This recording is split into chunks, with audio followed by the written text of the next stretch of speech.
संदर्भात काही चर्चा झाली का आजच्या? आज केवळ फक्त राज्याचे मुख्यमंत्री आणि उपमुख्यमंत्री यांच्या शपथविधीचा सोहळा कसा उत्तम रीतीने पार पाडेल याच्यावरती कॉन्सन्ट्रेट झालेलो आहे आणि त्या दृष्टीने आमची येणाऱ्या कार्यकर्त्यांची सोय कशी असेल, त्यांना पासेस कसे उपलब्ध होतील, आमदारांना पासेस कसे त्यांच्यापर्यंत पोहोचले नाही पोहोचले हे त्या पक्षाच्या कार्यालयातून त्याचं कोऑर्डिनेशन चाललंय, या बाबतीत चर्चा आहे. सर, किती राज्याचे मुख्यमंत्री आणि किती राष्ट्रीय हा सगळा आकडा जो आहे तो मला नाही माहिती, परंतु व्हीआयपीची मुवमेंट आज मुंबईमध्ये खूप मोठ्या प्रमाणावर असणार. अधिवेशनाच्या आधी मंत्रिमंडळ विस्तार होईल अशी अपेक्षा आहे का? 100% अधिवेशनाच्या आधी मंत्रिमंडळाचा विस्तार होईल.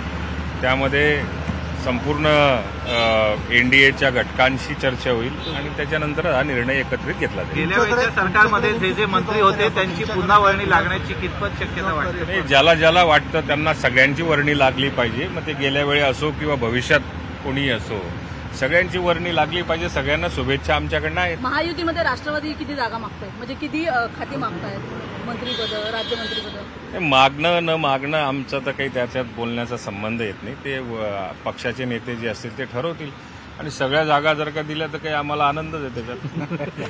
ठीक आहे सर, ओके सर. लोकशाही मराठी ऐका, पहा, जागरूक रहा.